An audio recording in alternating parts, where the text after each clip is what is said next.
नमस्कार दोस्तों, मैं राम यादव आपको आपके अपने YouTube चैनल में हार्दिक स्वागत करता हूं।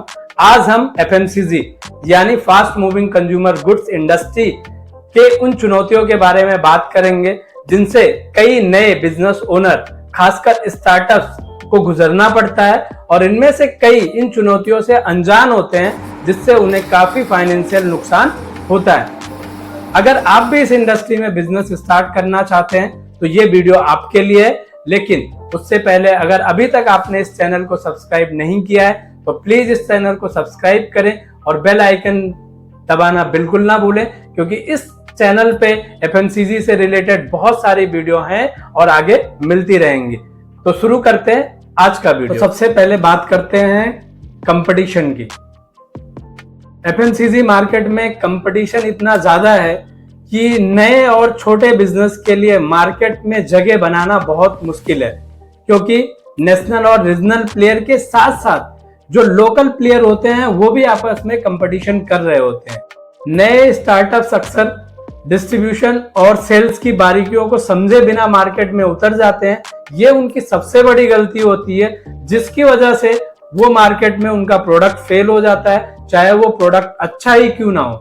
दूसरा पॉइंट है रिटेलर की डिमांड। रिटेलर की बार्गेनिंग पावर बहुत हाई हो गई है आज की डेट में, क्योंकि बहुत सारे ब्रांड के सेल्समैन डेली रिटेलर के पास जाते हैं जहां पे उनको बार्गेन करने का मौका मिल जाता है और वो ब्रांड्स भी उनको हाई मार्जिन, क्रेडिट पीरियड बहुत ज्यादा देना, नई नई स्कीम देना, ये सारी चीजें उनको डे टू डे प्रोवाइड करते हैं, जिससे ब्रांड के लिए भी सर्वाइवल काफी मुश्किल हो गया है। उस केस में अगर कोई नया ब्रांड है तो उसको बहुत ही बारीकी के साथ मार्केट को समझ करके प्लानिंग करनी पड़ेगी प्लेसमेंट के लिए। FMCG इंडस्ट्री की जो तीसरी सबसे बड़ी चुनौती है वो है रॉ मटेरियल की प्राइसिंग जो है डे बाय डे इंक्रीज कर रही है, क्योंकि महंगाई दर बढ़ रही है, फ्यूल की कीमतें बढ़ रही हैं, तो इसलिए जो रॉ मटेरियल भी महंगा हो रहा है। अब उस केस में अगर कोई नया ब्रांड आ रहा है तो वो कंपटीशन को कंपीट नहीं कर पाता है, क्योंकि इनका रोटेशन भी बहुत अच्छा नहीं होता है, साथ में इनके प्रोडक्ट का प्लेसमेंट भी उतना हाई नहीं होता है।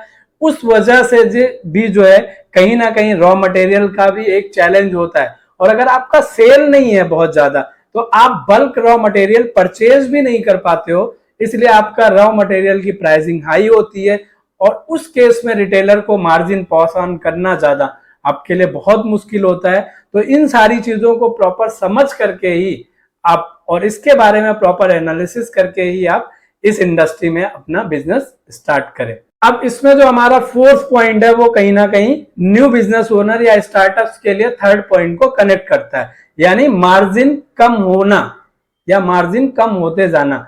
जब रॉ मटेरियल की प्राइसिंग हाई हो रही है, आप एकाएक तो MRP नहीं बढ़ा सकते हो, क्योंकि कंपटीटर के MRP भी है वहां पे, तो दैट केस आपकी मार्जिन काफी लो हो जाती है। फिर आपको रिटेलर भी हाई मार्जिन, डिस्ट्रीब्यूटर भी, क्योंकि आपका रोटेशन नहीं है तो डिस्ट्रीब्यूटर भी अलग से हाई मार्जिन सपोर्ट का रिक्वेस्ट करता है। तो इस केस में भी एक बड़ा चैलेंज है। तो यहाँ पे भी आपको प्रॉपर रिसर्च के साथ ही मार्केट में आना है कि लो मार्जिन में किस तरीके से हम लोग बिजनेस को एस्टेब्लिश करेंगे और किस तरीके से सरवाइव करेंगे।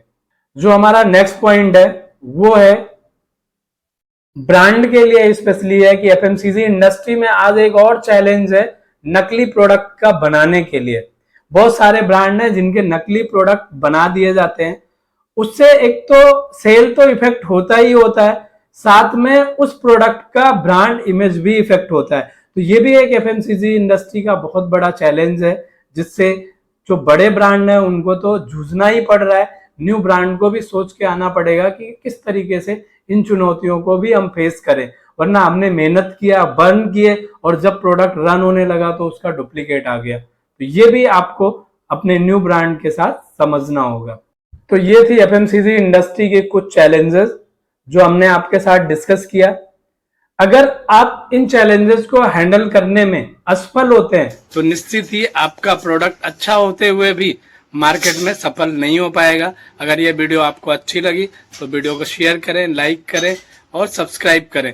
मिलते हैं अगले वीडियो में। जय हिंद, जय Bharat, B dream India green.